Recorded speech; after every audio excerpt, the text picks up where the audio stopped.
Bueno, la capa de aplicación es la última capa en el modelo TCP/IP y es la capa número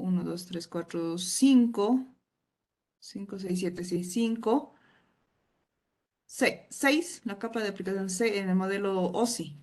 Así que la capa de aplicación nos va a ayudar a entender cómo es que llega toda la información hasta de red a red. Creo que ya tenemos la mayor parte de la información, cómo transmitimos mediante la capa de transporte, cómo mandamos mediante las direcciones, cómo esas direcciones se vuelven en ceros y unos en la capa física y cómo las tarjetas MAC eh, mandan la misma información y se preocupan de las rutas que se tiene que dar. O sea, creo que ya está. Ya hemos explicado todo eso del modelo OSI. Obviamente, cada capa tiene más fondo que tocar. No es lo que estamos viendo ahora es de manera general. Entonces, ahora estamos hablando y vamos a hablar de la aplicación, de la capa de aplicación, presentación y sesión. ¿Ven? Estaba bien, era el 5. Vamos a explicar las funciones de estas capas en el modelo OSI y la capa de aplicación en el modelo TCP/IP, que al final es como si lo hubieran puesto estos tres en una sola capa en el modelo TCP/IP, porque no valía la pena dividirlo de esta manera. Se ha mejorado con el tiempo los modelos, así que eso es lo que vamos a ver. Vamos a ver también las conexiones de punto a punto, que ya lo hemos visto. Contarles que todo esto que vamos a ver hoy día ya lo hemos visto en el tema uno. Ahora lo vamos a ver un poquitito más a fondo, pero tampoco es nada nuevo que no hayamos visto antes. Vamos a hablar de los protocolos de web y de correo electrónico, que es donde en la capa de aplicación donde se usa, el servicio de direccionamiento IP que se usa en el DNS y en el DHCP, y los servicios de intercambios de archivos. Eso se toma en cuenta como los FTP o el TFTP. Ya, entonces empezamos con la solicitud, presentación y sesión. La capa de aplicación, como les había dicho, en el modelo TCP/IP es como si hubiéramos puesto entre sesión, presentación y aplicación los tres en este mismo modelo. Obviamente en el modelo OSI había sido la capa 7, en la capa 7, pero en TCP/IP agarra estos tres y los pone en esta capa de aplicación. ¿Para qué? Para ya comprimir todo esto en una sola capa y que se pueda hacer el funcionamiento correspondiente. ¿Qué es lo que actúa en este modelo? El DNS, el HTTP, el SMTP del mail, el POP, el protocolo POP, el DHCP, el protocolo DHCP, el FTP y también actúa el IMAP, que también es parte del correo electrónico. Entonces, las tres capas superiores del modelo OSI es igual a la capa de aplicación del modelo TCP/IP. La capa de aplicación proporciona la interfaz entre las aplicaciones utilizadas. Cuando nosotros vemos en el Internet una página web, estamos hablando de la capa de aplicación. Simplemente es eso. Cuando nosotros vemos un correo electrónico en nuestro buscador, en cualquiera que utilicemos, es capa de aplicación. Y los protocolos de la capa de aplicación que son más conocidos, lo que habíamos dicho, el HTTP, el FTP, TFTP, IMAP y DNS.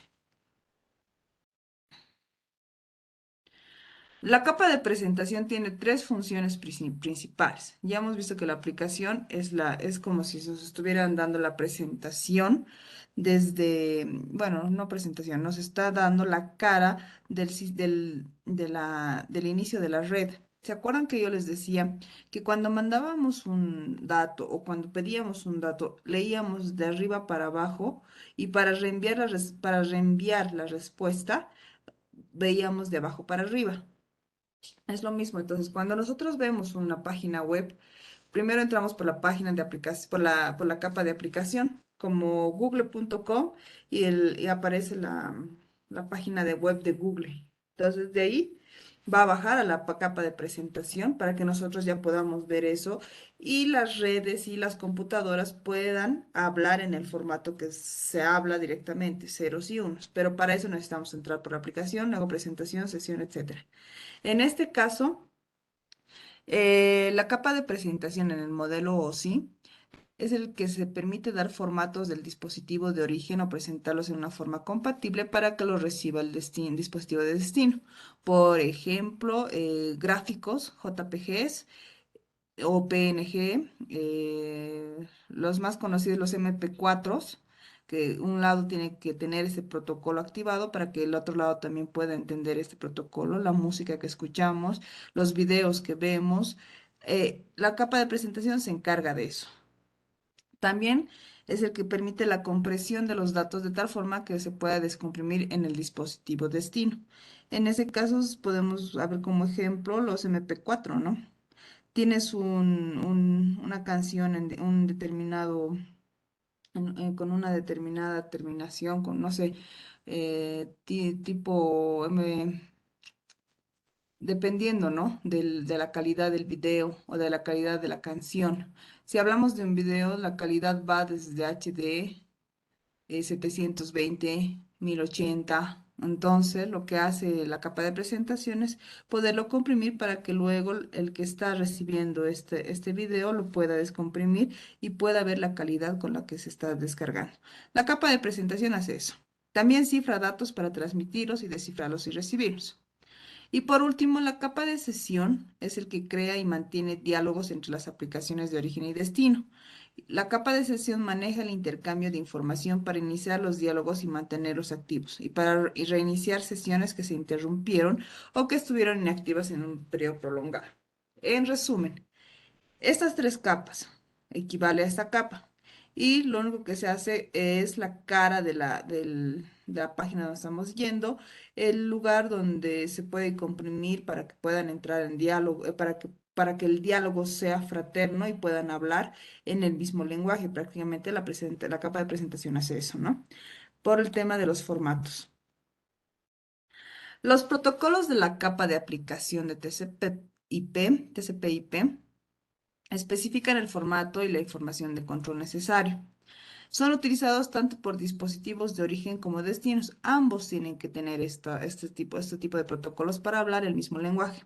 Y para que las comunicaciones se lleven a cabo correctamente, los protocolos de capa de aplicación que se implementaron en los hosts de origen y destino deben ser compatibles. No vas a leer un formato MP3, pero te están mandando un MP4. No sé, es medio lógico, porque el MP4 no solamente está comprimiendo la parte de audio, también comprime la parte de imagen o de video que se tiene. MP3 simplemente te sirve para audio. Entonces, posiblemente podrías escucharlo, pero no vas a poder ver el video que está comprimido.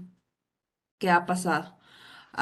Otro ejemplo que es bien, que lo han debido ver ha sido cuando usaban o tal vez usan el reproductor de Windows Media Player. Cuando no tienen los protocolos para poder leer lo que están descargando del internet, entonces siempre les va a aparecer error, ya sea en video, ya sea en audio.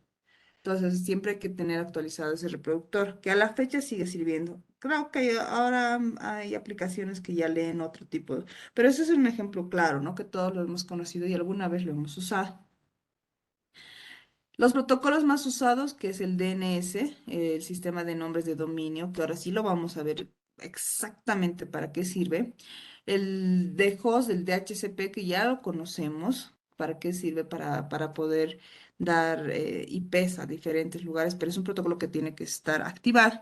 Y el protocolo de web, el HTTP, que es el que nos permite ver la cara bonita del Internet, porque ni modo que nosotros cuando vayamos y necesitemos ver una página, tenemos que recordar qué página es, no sé, una página como, no sé, lospatines.com, no sé, no me estoy inventando, pero en formato digital o en formato de dirección, tendría una dirección de 168, 120, 136, 40, digamos, en IP versión 4 o en IP versión 6, que va a ser mucho más largo.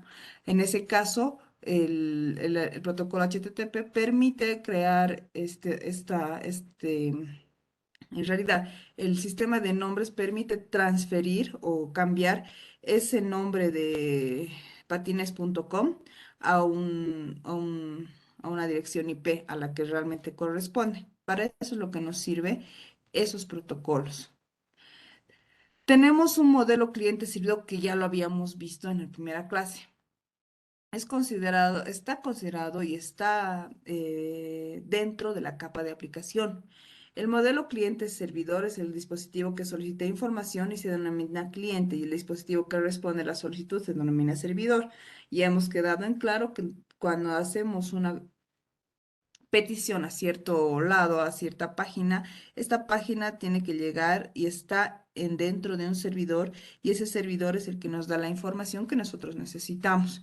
Por eso el modelo cliente-servidor. Nosotros siempre vamos a ser el cliente y el servidor va a ser a dónde está llegando nuestra petición. Los protocolos de la capa de aplicación describen el formato de las solicitudes y respuestas entre clientes y servidores.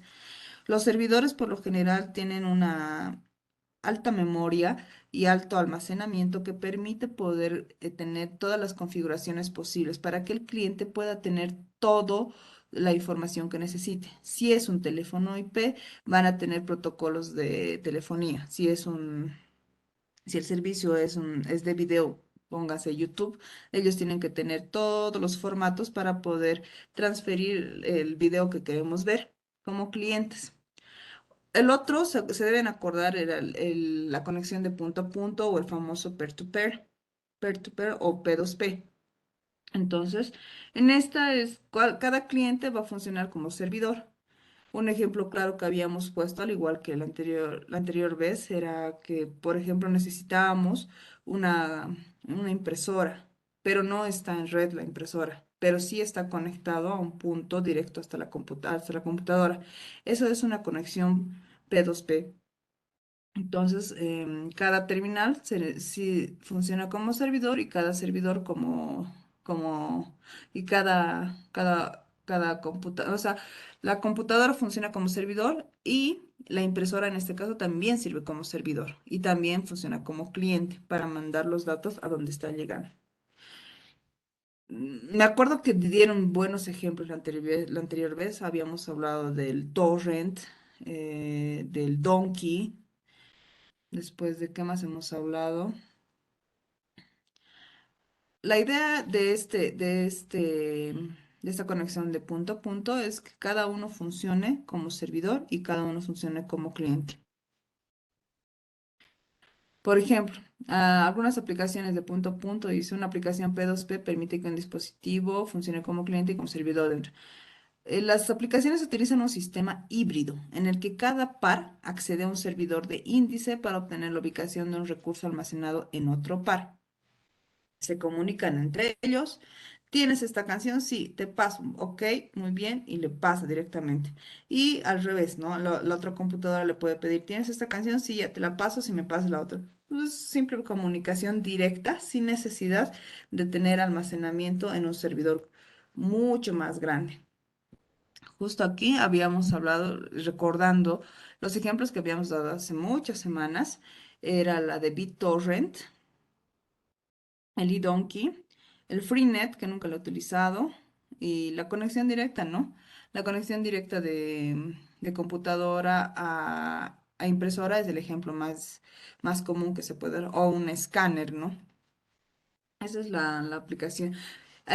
¿Por qué estamos volviendo a tomar en cuenta estos ejemplos? Simplemente porque estos están dentro de la capa de aplicación. Los protocolos web y de correo electrónico. De la misma manera, nosotros cuando nos solicitamos un correo electrónico tenemos que tomar en cuenta y tener muy claro que nosotros estamos comunicándonos a un servidor gigante, ya sea en Estados Unidos o Rusia o la misma China, ¿no? Tenemos servidores gigantes donde nosotros llegamos mediante la capa de aplicación. ¿Qué es lo que hacemos? Ponemos un determinado una determinada dirección para que ésta vaya hasta el servidor correspondiente. En este caso, como ejemplo, está poniendo un http cisco.com. Si entramos ahí, por ejemplo, en este servidor va a tener el NetAcad, va a tener la opción de loguearse para los equipos de Cisco, para comprarlos, para venderlos. Entonces, los servidores funcionan así. En el caso de un correo electrónico es lo mismo. Mandamos nuestra solicitud a a gmail.com, igual llegamos a un servidor grande. O sea, la idea es que ustedes se imaginen que estos servidores son computadoras prácticamente, pero computadoras gigantes donde almacenan y también tienen no solo almacenamiento, también tienen el tema de resguardo de información. Caso contrario, si un servidor fallara, nunca vamos a poder recuperar nuestra información. De todas maneras, ellos siempre tienen una manera de que el servidor pueda guardar la información no solamente en la nube. En la nube es lo mismo, ¿no? Es como, si este es un servidor de un edificio, la nube va a ser un servidor que están dos edificios. Entonces hay mucha más información y mucho más resguardo de esta. Entonces, el protocolo de transferencia de hipertexto y lenguaje marcado o el HTTP, ¿qué es lo que hace? O lo que conocemos. Ponemos el protocolo primero, dos puntos, y después ponemos el nombre del servidor, a donde queremos llegar. En este caso, cisco.com, index.html es el nombre de archivo especificado solicitado. En este caso, en este ejemplo, podemos, en vez de esta parte de cisco.com index.html, nosotros podemos poner netacat, que es parte de cisco.com. El paso 2, el navegador luego verifica con un servidor de nombres de dominio DNS. Ahí es donde entra el DNS, el famoso protocolo DNS, para convertir esta dirección de cisco.com en una dirección numérica que utiliza para conectarse al servidor. El cliente inicia una solicitud HTTP a un servidor y envía una solicitud GET al servidor y solicita el archivo index.html. Por último, la respuesta a la solicitud del servidor envía el código HTML de esta página web al navegador. El DNS, el protocolo DNS, simplemente, y repito, y que se quede esto en su cabeza, simplemente transforma el nombre a una dirección IP determinada. Ya sabemos que todos los equipos, tanto servidores, hosts, incluso impresoras en red, equipos de routers, switch, firewalls, etcétera, tienen una dirección IP. Entonces, eso es lo que estamos tratando de transmitir. El último paso es el navegador descifra el código y da formato a la página para que se pueda visualizar en la ventana del navegador. Obviamente, no lo va a mostrar en una página que no está bien hecha. Por eso la parte de aplicación es la parte visual de las redes, es la parte que más interactúa con el usuario. Ustedes nunca lo han visto, ahora ya saben cómo va esta parte, no solamente la parte visual, pero ustedes ya tienen una idea de cómo baja de cómo baja por capa, por capa, por capa, para que las redes puedan comunicarse una con otra, direcciones IP, etcétera. HTTP y HTTPS son protocolos de hipertexto. Pero la diferencia es que HTTPS está cifrada y es segura. En cambio, HTTP no es un protocolo seguro. Eso también hay que tomar en cuenta. Son protocolos de solicitud-respuesta, por lo cual siempre están mandando mensajes, pero ellos se mandan mensajes GET, POST y PUT. El GET es el que permite la solicitud de datos por parte del cliente, o sea, nosotros. El POST es el que carga archivos de datos como los datos del formulario o la página en sí. Y el PUT carga los recursos o el contenido como por ejemplo una imagen en el servidor web. Los protocolos de correo electrónico creo que también lo hemos visto la anterior vez con la capa de transporte, pero también funciona en la capa de aplicación. El correo electrónico es el método donde guardamos nuestra información, ya lo sabemos. Los protocolos más utilizados, que sí lo hemos visto, es el SMTP, el IMAP o el POP. El POP3 es el que permite guardar la información en una computadora local. Por ejemplo, si yo configuro mi correo electrónico en mi computadora en un outlook.com, entonces, en un Outlook, perdón, en un Outlook de Office, por ejemplo, que se usa mucho, y lo configuro en POP3, el POP3 lo que va a hacer, me va a dar un dato, un archivo, PKA, si no me equivoco, ese archivo es donde guardo toda la información de mail, pero eso no se actualiza en el servidor, en el correo electrónico. Por el contrario, IMAP hace lo contrario. Podemos verlo desde esa aplicación, pero va guardando y va enviando todo lo que se necesita. Y el SMTP es el protocolo de transferencia de correos, que ese es el puerto 20, el puerto 23 es el POP3. Ahorita lo vamos a ver con qué puertos funciona. El 25, está bien. Cuando un cliente envía un correo electrónico, nosotros enviamos un correo electrónico, lo que hace SMTP es conectarse a un servidor en el puerto conocido 25. Entonces, cuando ustedes tengan que hacer una configuración en correo electrónico, se debe tomar en cuenta mucho este tema de puertos. Veo aplicaciones en el celular, en la computadora de correo, y ahí es donde se hace la configuración correspondiente. Después establece la conexión. El cliente intenta enviar el correo electrónico al servidor a través de esta conexión. Una vez que el servidor recibe el mensaje, en este caso, el servidor está mandando el mensaje, lo reenvía al servidor de correo para su entrega. O sea, lo único que hace es mandar correo, llega a un servidor, el servidor va a otro servidor y este otro servidor llega a su destino final. Entonces, el servidor de correo electrónico de destino puede o no puede estar en línea. Si es así, SMTP pone en cola los mensajes que se enviarán más adelante. Si este no estuviera prendido, no estuviera configurado correspondientemente, entonces se pone en una cola. Los formatos de mensaje SMTP requieren un encabezado de mensaje, que es la dirección de correo electrónico y dirección del correo del remitente y un cuerpo del mensaje. Lo mismo que hacemos al escribir un correo electrónico. Por el contrario, lo que hace POP es recuperar el correo electrónico de un servidor de correos. Cuando el correo se descarga de servidor al cliente mediante este protocolo, los mensajes se eliminan en el servidor.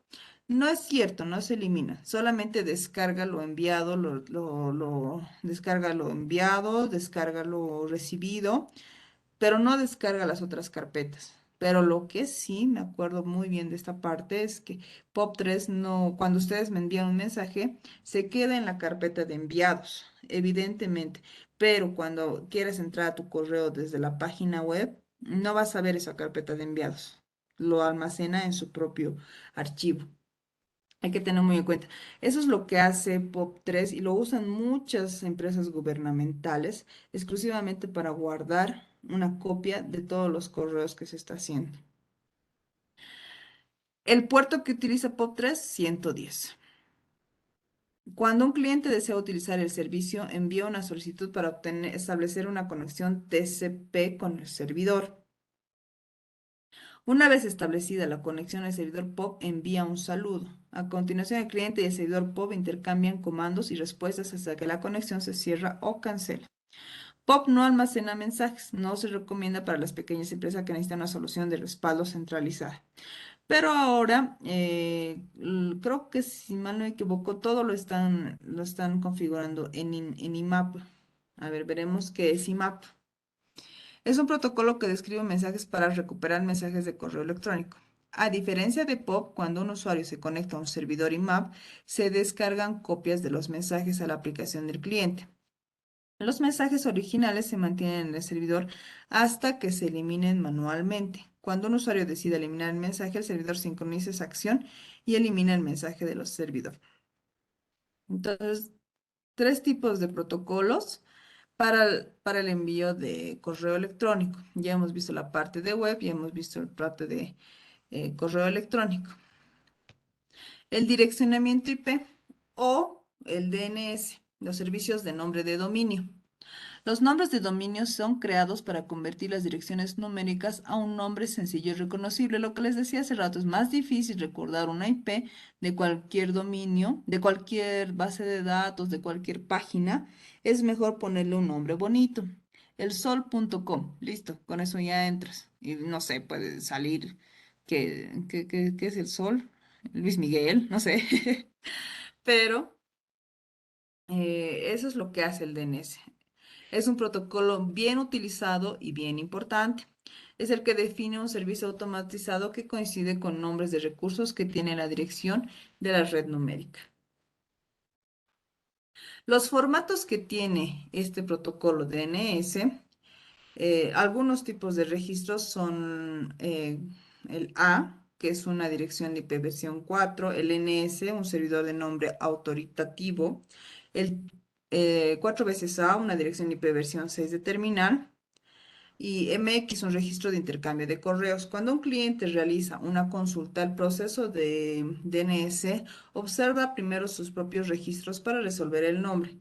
Si no puede resolverlo con los registros almacenados, se contacta con otros servidores para hacerlo. Eso implica que si no encuentro esta dirección que me están dando, entonces tengo que buscar a otro servidor para ver si ellos tienen esto en su base de datos. Cuando se encuentra la coincidencia, se la devuelve al servidor solicitante original. Este almacena temporalmente la dirección numerada para que si vuelve a solicitar el nombre ya sea directo, ¿no?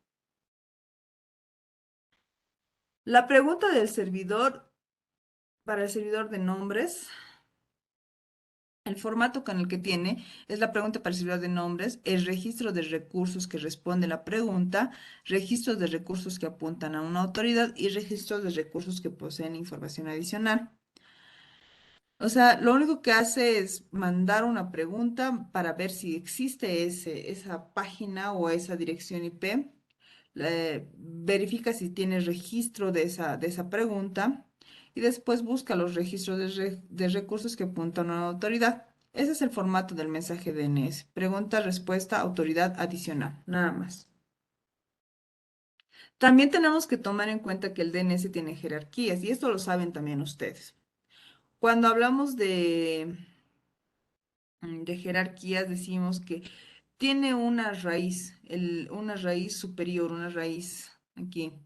Este servidor, para que no todos entremos al mismo servidor grandote, lo que hace es dividirlo, lo divide, entonces lo divide en jerarquías.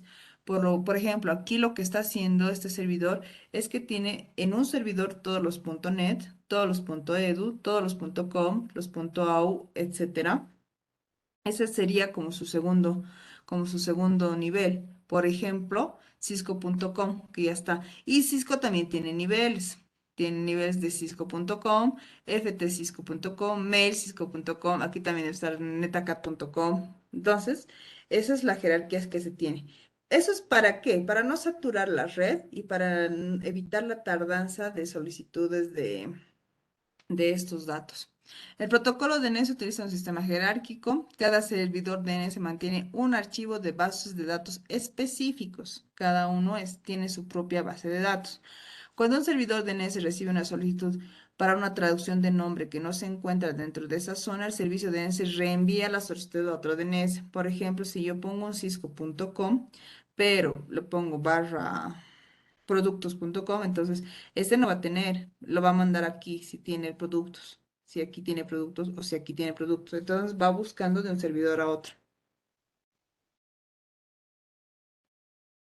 También dentro de la capa de aplicación encontramos el comando nslookup. Este comando es la utilidad de un sistema operativo cualquiera que permite consultar manualmente los servidores DNS. Entonces, cuando nosotros ponemos el NSLookup, nos va a dar automáticamente qué tipo de servidores está y cuál es su dirección IP.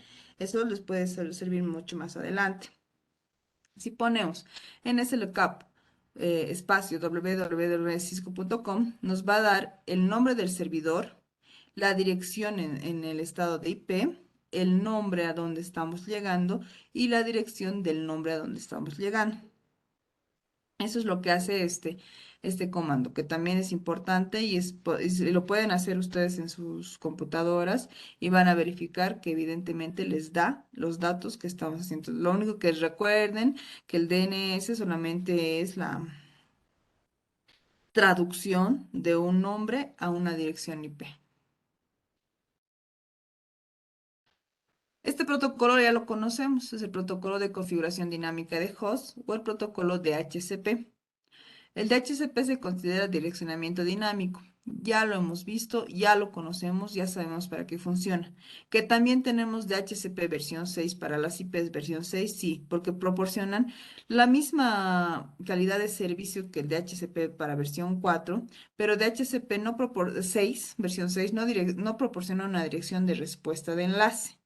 Esto solo puede obtener de forma dinámica a partir del anuncio del router del propio router. ¿Se acuerda que hacíamos que el DHCP para versión 6 era muy distinto al DHCP versión 4? Pero ¿eso por qué? Porque el router es el que hace ese trabajo. Ya lo conocemos, ya sabemos para qué sirve. El funcionamiento también lo hemos visto la anterior semana, si mal no recuerdo, pero para recordar, lo único que hacemos, el cliente busca, está buscando en su servidor de DHCP y le dice necesito una dirección. El DHCP le ofrece algunas direcciones y el cliente se queda con el que vea conveniente. ¿Alguna vez han visto que cuando ponen la dirección IP dice, digamos, 192.168.10.15 y al ladito dirección preferida, decía, preferida. Entonces quiere decir que esa dirección ya la ha usado una vez ese host. Entonces es lo único que hace. Y el DHCP servidor lo que le manda es el pack completo de esa dirección.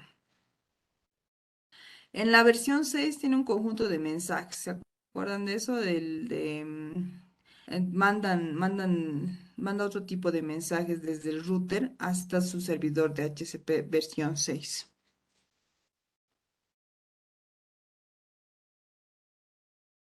Otro protocolo que también ya lo hemos visto es el FTP o el protocolo de transferencia de archivos. Permite las transferencias de datos entre un cliente y un servidor.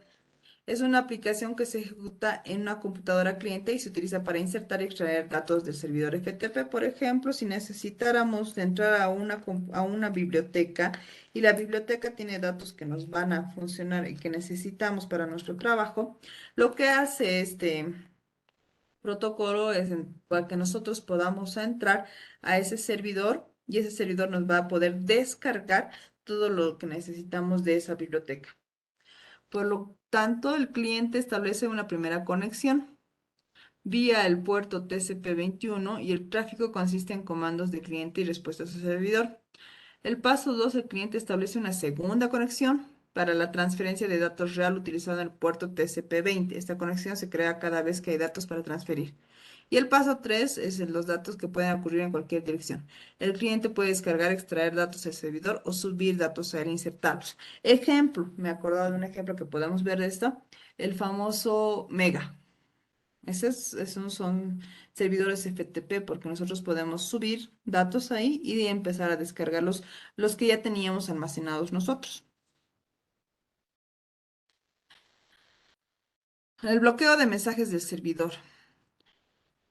Es un protocolo cliente, es otro tipo de protocolos, es el SMB. Es un protocolo cliente-servidor para compartir archivos. Los servidores pueden hacer que sus recursos estén disponibles en la red para que lo usen los clientes. Son tres funciones de este mensaje. Iniciar, autenticar, terminar sesiones, controlar el acceso a los archivos y a las impresoras, autorizar aplicación para enviar o recibir mensajes para de un lado a otro dispositivo. A diferencia del protocolo para compartir archivos admitido por FTP, los clientes establecen una conexión a largo plazo con los servidores. Después de establecer las conexiones, el usuario del cliente puede acceder a los recursos en el servidor como si el recurso fuera local para el host del cliente. Un ejemplo, Dropbox. Dropbox es el que descarga una copia de lo que está en nuestra nube. Entonces, lo que podemos hacerlo es guardarlo tanto se crea una carpeta local en la computadora y a la vez está en la nube. Entonces, es un ejemplo que es como si se estuviera guardando en la misma computadora y podemos usarlo desde ahí. Listo. Solamente para recordarles, lo que hemos aprendido hoy día y de lo que hemos hablado es acerca de los protocolos que se utiliza en la capa de aplicación.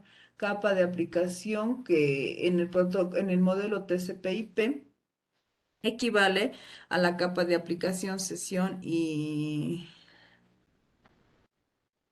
la capa de sesión, aplicación y sesión es la que tiene en el modelo OSI. Esos tres se han comprimidos en una sola capa en el modelo TCP/IP. Hemos hablado del modelo cliente-servidor, que ya lo habíamos visto, el peer-to-peer, o sea, de punto a punto. También hemos hablado de los mensajes comunes que tiene el, el HTTP, el GET, POST, PUT, los correos electrónicos, qué tipo de protocolos utilizan, en este caso el SMTP, el POP y el IMAP, el protocolo DNS, que es el que transmite o que, no transmite, que traduce el nombre a una IP, el DHCP, que es un protocolo de servicio automático para dar direcciones, IP versión 4 e IP versión 6. El cliente FTP, que es una aplicación que ejecuta una computadora cliente y se utiliza para insertar y extraer datos. El SMB, que también es otro protocolo. Y nada más. Con esto se termina el capítulo 15. Con esto ya hemos acabado.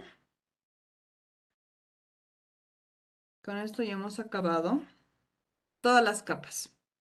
Ya hemos dado una vista general de cómo funciona la red y cómo mandamos mensajes de un lado a otro y cómo recibimos de lo mismo y cómo la interacción con las páginas web que todos los días hacemos uso, no son tienen una variedad de pasos para que puedan ir de un lado a otro tanto en el tema de red. Creo personalmente que es bien importante las primeras cuatro capas que lo hemos visto. La capa de sesión, presentación y aplicación, como se los había dicho una vez, es más parte para desarrolladores. Los desarrolladores de páginas web utilizan mucho estos protocolos, mucho, para determinar qué tipo de servicio quieren dar y ofrecer. Y la parte de redes de nosotros como ingenieros de redes que tenemos que serlo, va a ser la parte de transporte, la parte de red, la parte de enlace de datos y la parte física. En esas cuatro nosotros tendríamos que aprender a movernos de manera fácil. Así que, ¿qué más podemos hablar de eso? Nada, nada más. Mañana vamos a ver el tema de seguridad, que también es recontra facilito, y vamos a hacer los dos packet tracer mañana. Y la próxima semana entramos en la última etapa, que va a ser una pequeña red. Vamos a ver la forma de cómo se hace una pequeña red y todo. Y vamos a hacer un packet tracer de hacer nuestra propia red, supongo. Y vamos a buscar también errores en la red. Ya con todas las herramientas que ya conocemos hasta ahora, tenemos que hacerlo. Así que mañana nos encontraríamos 2:30. Empezamos 2:30 si es que mi computadora no se vuelve a bloquear. Y nada, que tengan buena tarde esta tarde. Mañana nos encontramos, hacemos Packet Tracer, no se olviden. Y la próxima semana ya va a ser nuestras últimas clases. Nuestra última clase, yo creo, o si vemos conveniente, una semana más hacemos los Packet Tracer el próximo sábado, digamos. No se olviden dar exámenes, por favor. Cito sería todo por hoy.